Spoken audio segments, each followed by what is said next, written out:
Ada pressure tu lah. Ada. Nak fail ke nak pass? Nak pass ke dia? Memang dia nak pass juga. Jadi kemudiannya proses hidup saya berkembang lagi. Hinggalah saya membesar dengan lagu-lagu. Banyak lagu-lagu yang saya tulis sebenarnya, tapi saya ciptain lagu-lagu orang saja. Bila saya hidup jumpa perempuan, juga saya adalah bukan saya, tuan-tuan, kalau jumpa perempuan mesti bila dia rasa itu adalah fitrah manusia. Nampak ada perempuan kita nak orang, kita akan nyanyi.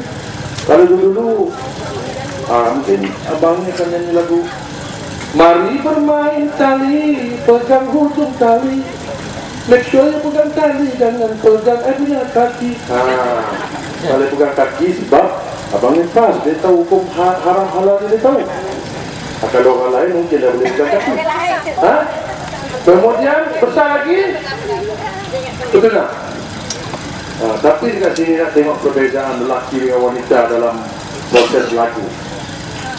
Proses lagu lelaki wanita ni, kalau lelaki ataupun seorang lelaki dia jumpa dengan seorang perempuan, lagu dia bertenang. Perasaan lelaki ni selalu lain daripada perempuan.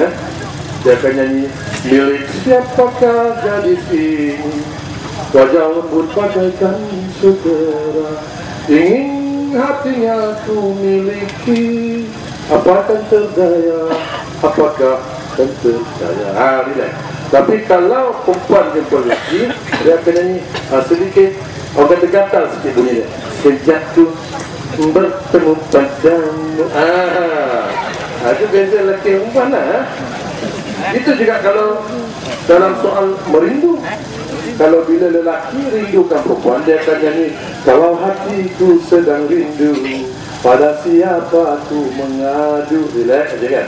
Tapi kalau perempuan rindukan lelaki, pernah rindu berputus ini lah. Rindu macam itu juga bila putus cinta. Lelaki kalau putus cinta, mengapa tiada kau maafkan. Relax. Tapi kalau perempuan putus cinta, hati membeku mengingatkanku mati juga. Putus cinta. Beza ekspresi lelaki dan wanita. Tapi bukan itu ceritanya. Lepas tu kahwin pun ada lagu, lepas tu bercerai pun ada lagu. Semuanya ada lagu lah hidup kita. Sehingga sampai ke peringkat terakhir, inilah sampai klimaks cerita saya malam ni.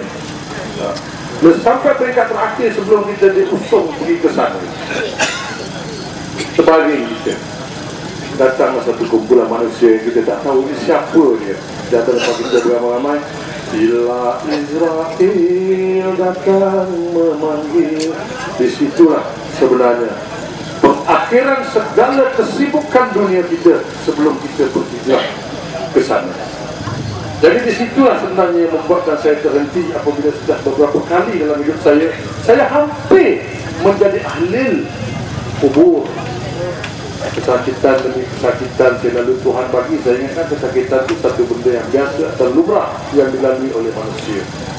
Kemudian akhirnya saya berpatah balik ke belakang. Saya mencari orang-orang yang pandai, orang-orang yang berilmu untuk memberikan saya ilmu, kesedaran untuk saya memahami apakah sebabnya saya dijadikan oleh Allah untuk hidup di muka bumi ini. Maka saya belajar dan belajar dan belajar. Bermula dengan akidah, bermula dengan mengenal Allah, kemudian bermula dengan niat sembahyang atas yang betul. Rupa-rupanya ustaz-ustaz yang mengajar saya ni selama ni saya tak tahu, dan dia tak bagi tahu bahawa dia adalah ahli pasti. Jadi bila dia ajak saya pergi ke tempat-tempat yang pertama kali, saya dia beritahu datanglah ke stadium Melawati untuk mendengar ceramah Tuan Guru ni Aziz. Saya pun pergilah. Rupanya malam tu saya kena tipu dengan ustaz-ustaz saya. Saya sampai seorang, dia masih tak datang. Tapi tak apa, dah dekat dah sampai ke stadium, saya masuk je lah, orang semua tengok saya. Saya rasa macam saya penjenayah yang diperhatikan oleh polis dalam stadium. Saya rasa takut, dia orang tahu aku ni dulu kerja dengan Barisan Nasional, dia masuk ke stadium, takut saja. Saya masuk dia, Allah Akbar, dan atas kita bergegar dengar orang takbir Allah, bergegar-gegar jantung saya, takut. Alamak, kalau dia orang balik botol mineral, kalau seorang sebiji botol mineral balik aku 20 biji, mau mau mati aku ni dia macam fikir.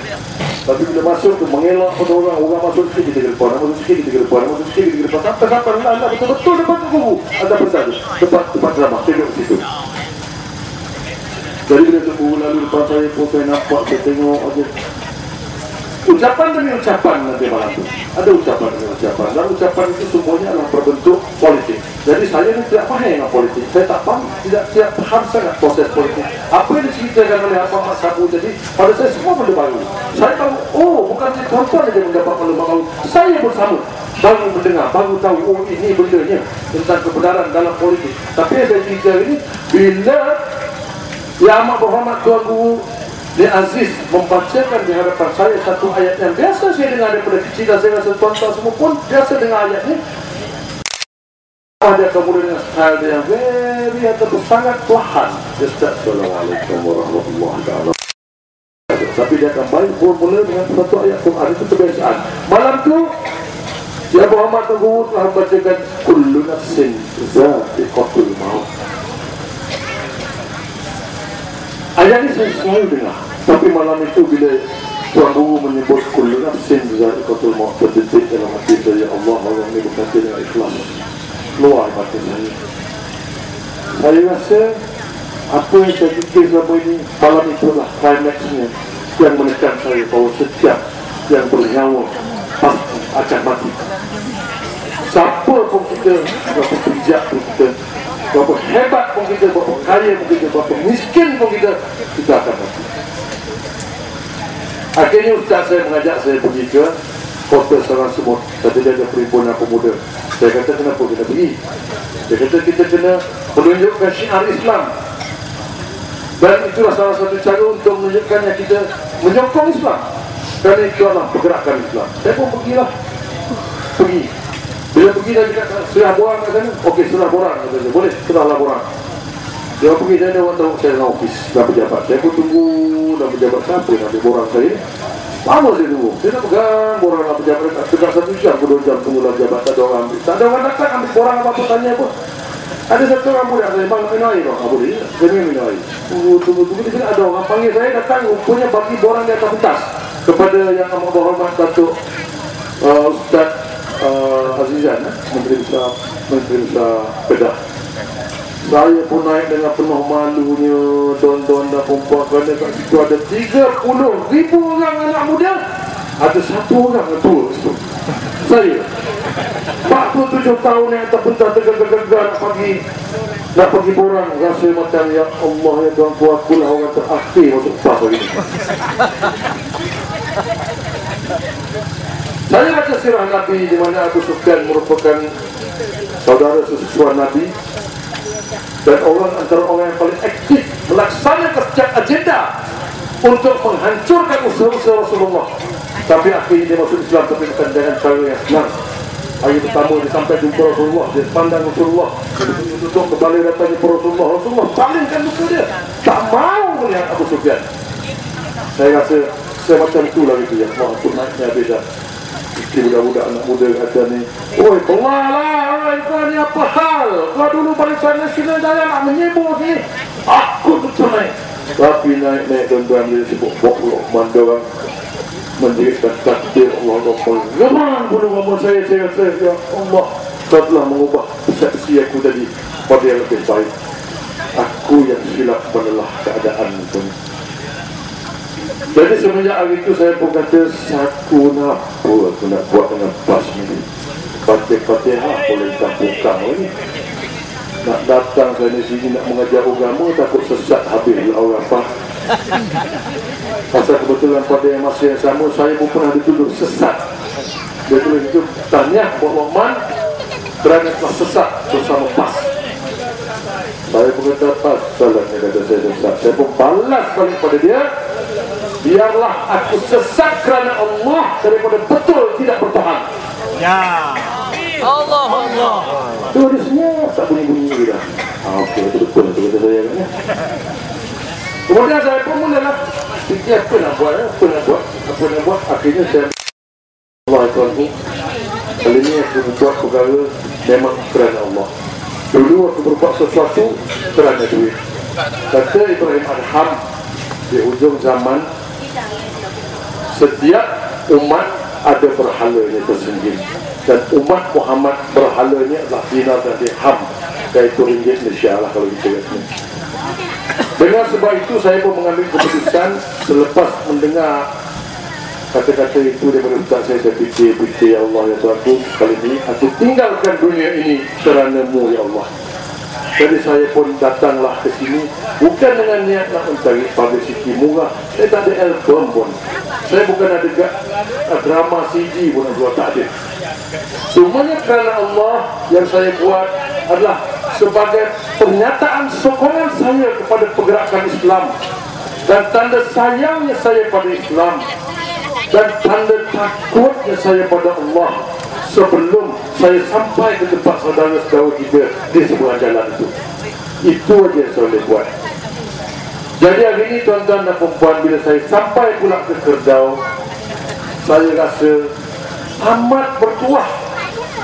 Kerana bila saya lihat calon Barisan Nasional, apa namanya,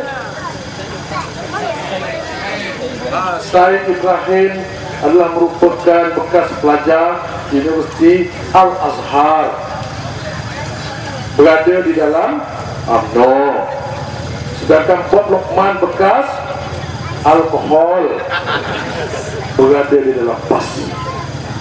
Jadi saya kata bukan kadang yang tinggi yang membuatkan kita berada di jalan yang benar. Saya tengok terjawab kepada saya mengapa ramai ada anak muda di kota Sangat Semut lebih daripada 30,000 orang itu. Bukannya mereka berilmu dengan ilmu agama yang tinggi, tetapi mereka mempunyai semangat sayangkan Islam dan ingin berjuang bersama Islam. Jadi hari ini kita, tuan-tuan dan perempuan, antara satu hadis kursi yang pernah saya dengar ialah orang yang babi kaudi, betul?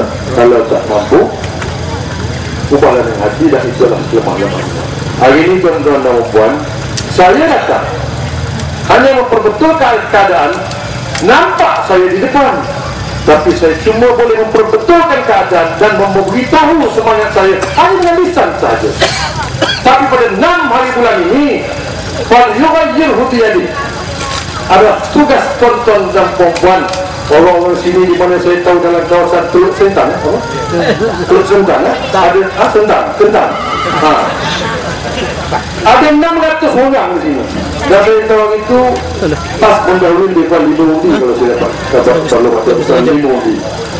Maknanya bagi 2 lah, 300 maknanya menang 305. Biasanya sebelah sana kalah 200, ada 295, sebelah sana 305, kan 900 juga kan.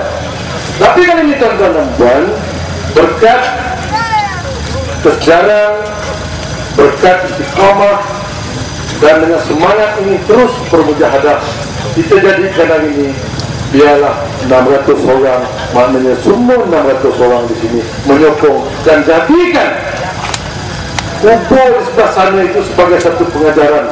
Kalau kita tidak hidup di dunia, di sana tempat menunggunya nanti. Jadi tuan-tuan dan perempuan, lakukan benda dengan betul, bertambahkan ilmu, kuatkan semangat, dan yakinlah bahawa Islamlah agama kita, dan yakinlah kita mesti berjuang bersama Islam. InsyaAllah. Akhir kata tuan-tuan dan perempuan, saya pohon tuan-tuan dan perempuan semua mengambil inisiatif. Jangan setakat mendengar ceramah, jangan setakat bersuka-suka saja. Ambil inisiatif one to one. Satu orang bertanya pada satu orang, adakah kau minat pas? Kalau dia kata tak minat, tanya dia elok kenapa tak minat. Mesti ada penerangan-penerangan, dan melalui ilmu-ilmu kita mungkin kita boleh memberikan input yang baik pada dia untuk dia berubah. Dan jangan lupa, itu juga satu dakwah, tuan-tuan. Semoga tuan-tuan terus berada dalam keadaan yang segar, dan saya doakan semoga Kerbau kali ini akan terus menghijau. Wabillahi taufiq wal hidayah. Wassalamualaikum warahmatullahi taala wabarakatuh. Takbir.